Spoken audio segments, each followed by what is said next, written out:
India পাকিস্তানের ম্যাচে India হেরে যাবে, বাংলাদেশ কোন একটা ফাঁক ফোকরতে পরে রাউন্ডে চলে যাবে। না আরশোলা যে ফাঁক ফোকর দিয়ে ঢুকে জিতে যাবে, বলে না কুজির শখ হয়েছে চিত হয়ে শোয়ার, এদেরও একদম সেম অবস্থা। এই চ্যাম্পিয়ন্স ট্রফি এসছে, বাংলাদেশের লোকজন আবার খেপে উঠেছে। ঠিক আছে, কিছুই তো পায়নি, অবশ্য বলারও কিছু নেই, সেরকম ভাবে তো কিছুই নেই, ওদের পায়নি, তাই এখন খেপে গেছে। কোন রকম ভাবে যদি একটা জিতে যায়, তন্ত্র মন্ত্র পড়ে বান মেরে কোন রকম ভাবে যদি একটা কিছু যায়, তবে চ্যাম্পিয়ন্স ট্রফি ওদের জেতারও দরকার। সব দেশ তো ওদের অনুদান দেওয়া বন্ধ করে দিচ্ছে, এই চ্যাম্পিয়ন্স ট্রফির টাকা দিয়ে যদি কিছু হয়। কেন বললাম, পুরো ভিডিওটা দেখো তবে বুঝবে। কেন যেন মনে হয় পরের রাউন্ডে যাবে, কেন যেন মনে হয় সেমিফাইনাল খেলবে। আমার কাছে কেন যেন মনে হয় ভারতকে বাংলাদেশ হারিয়ে দিবে, ইন্ডিয়া পাকিস্তানের ম্যাচে ইন্ডিয়া হেরে যাবে, বাংলাদেশ কোন একটা ফাঁক ফোকরতে পরে রাউন্ডে চলে যাবে, এটা আমার কাছে মনে হয়। তাবিজালা মামা বলে কি, হ্যাঁ দেখো, এই জন্য ইয়ং জেনারেশনকে দেখে ওকে দেখে শেখা উচিত। ঠিক আছে, যে এক্সপায়ারি ডেটের গাঁজা খেলে কি হয়, সেই জন্য সবার শুকনো নেশা থেকে দূরে থাকা উচিত। সন্দেহ, তুই ঠিক কথা বলেছিস। এরাই ভালো আছে, না আছে ব্রেন, না আছে কোনো টেনশন, না আছে ব্রেন স্ট্রোক হওয়ার কোনো চিন্তা। ব্রেন স্ট্রোক বিরাট কোহলির ব্রেন স্ট্রোক বলিনি, যদিও ব্রেন স্ট্রোকও এরাই। এইটা আমরা জানতাম। আরে ভুয়া দেশের সাংবাদিকদের সব কিছুই হচ্ছে অনুমানের ওপর নির্ভরশীল। ঠিক আছে, এটা হবে ওটা হবে, কারণ ওরা জানে যে ওদের দেশের প্লেয়াররা গিয়ে মাঠে গিয়ে হাঁকবে। 100% অনুমান আর অনুদানে সবকিছু পাওয়া যায় না, খেলাধুলায় পারফরমেন্স করেও কিছু কিছু পেতে হয়। ঠিক আছে, এটা ওরা জানে না অবশ্য, এরা আগে থেকেই একেবারে মাতিয়ে দেয়। ঠিক আছে, পাতলিং মেরে ও এই জিতবো ওই করে দেবো, দেখো। হ্যাঁ, এদের সাপোর্টার গুলো এরকমই। আর খেলা শেষ হলে যখন দেখা যায় ম্যাচ হারছে, তখন এদের ওই সাপোর্টারটা মনে আছে, ওই যে কাগুজে বাঘ টাইগার রবি, সেই ইন্ডিয়ার সাথে বাংলাদেশের যখন টেস্টটা হলো কানপুরে, ও বাবা বাতলিং কি সেই এই ওই চিল্লিয়ে তো সে হয়ে গেল অসুস্থ, ডিহাইড্রেশন হয়ে গেল, সবাই নিয়ে গিয়ে হসপিটাল থেকে স্যালাইন দেওয়ালো, বেরিয়ে বলছে ইন্ডিয়ানরা আমাকে অ্যাটাক করছে। ব্যাস, সিসিটিভি খুলে দিয়েছে, খুলে দিচ্ছে মাল আপনা আপনি অজ্ঞান হয়ে গেছে ওরকম ডিহাইড্রেট হয়ে। এ ভাই, এদের মিথ্যা কথা বলা আর অজুহাত দেওয়া, এদের কেউ পারবে না, এদের সাথে কেউ পারবে না মিথ্যা কথা বলা আর অজুহাত দেওয়া। যা কিছু হবে এরা হারে অন্যের দোষে, আর ইন্ডিয়া জিতেলে সেটা হয় অন্যের সাহায্যে। ঠিক আছে, এদের মানসিকতাই এরকম। যাই হোক, চ্যাম্পিয়ন্স ট্রফিতে চলে এসছে, আবার তাহলে তোমরা নতুন নতুন অজুহাত নিয়ে তৈরি থাকো। কিন্তু হারবে তো জানা কথা, এবার কি কি অজুহাত দেবে আগে থেকে রেডি করে দাও। কলা গাছে অজুহাত দিতে পারো, কলা গাছ তো তোমাদের সাপোর্টার, কলা গাছের জন্য হেরেছো, এটাও একটা অজুহাত হতে পারে। কিন্তু চলো রেডি থাকো, দেখা হচ্ছে চ্যাম্পিয়ন্স ট্রফিতে। স্যার আপনি একটু বাইরে গিয়ে আবার ঢুকেন, আমরা আপনাকে দাঁড়ায় সম্মান করি। খাবারে হাত দেবে না, সমস্ত হাইজিন মেইনটেনেন্স করে। আমি ঠিক শুনতে পারলাম না, কি হাইজিন কথাটা তোমার মুখে আর ভূতের মুখে রাম নাম দুটোই এক।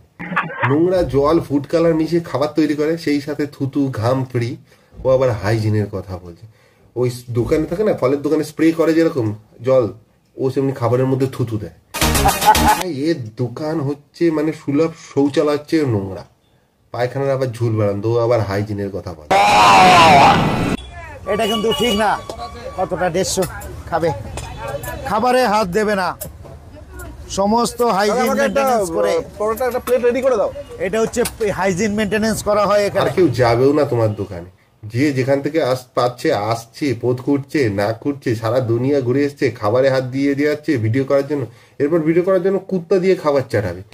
শিয়ালদার বাথরুমের দোকানের চেয়ে পরিষ্কার হয় ভাই, ফুটপাতে অনেক দোকান আছে, কিন্তু এরকম নোংরা দোকান আমি আজ অব্দি একটাও দেখি।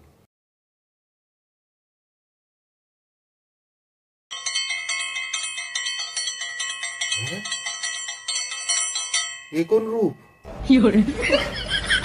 আমাদের ভুল পথে নিয়ে গিয়ে এখন নিজে হাত ধুয়ে নিচ্ছ, হ্যাঁ, আর আমাদের করে দিয়েছো পাপি। আমাদের বদ অভ্যাস ধরে দিয়ে এখন নিজে পাল্টি খাচ্ছ, পূজা পাঠ করে নিজে হয়ে যাচ্ছে সৎ, আর আমাদেরকে নিজের পেছনে করে দিয়েছে অ্যাডিক্টেড। এ সব জায়গায় স্ক্যাম হচ্ছে, সব জায়গায় স্ক্যাম হচ্ছে আমাদের সাথে।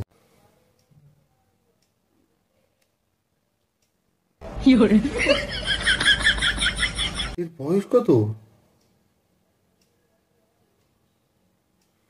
একই 14 ফেব্রুয়ারি আসছে ভ্যালেন্টাইন্স ডে, তার মধ্যে এইসব ভিডিও। বুরা লাগতা হ্যায় ভাই। সিঙ্গেল ছেলেপেলেদের এমনি অবস্থা খারাপ হয়ে যায়।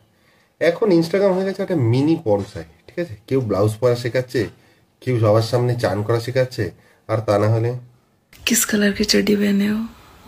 আর বিষয়টা হচ্ছে শুধু এই না যে ইয়ং মেয়েরা এইসব করছে, 50-60 বছরের মহিলারাও এইসব করে বেড়াচ্ছে। ঠিক আছে, যবে থেকে টিকটকটা বন্ধ হয়েছে না, তবে থেকে ওখানকার পুরো গু এসে চলে এসছে ইনস্টাগ্রামে, পুরো টিকটকের গু এসে ইনস্টাগ্রামে হাজির।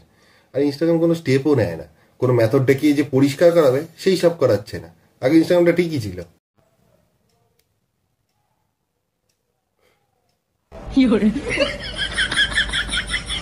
ভাই এই প্রথমে অ্যাক্সিডেন্ট দেখে আমার হাসলাম।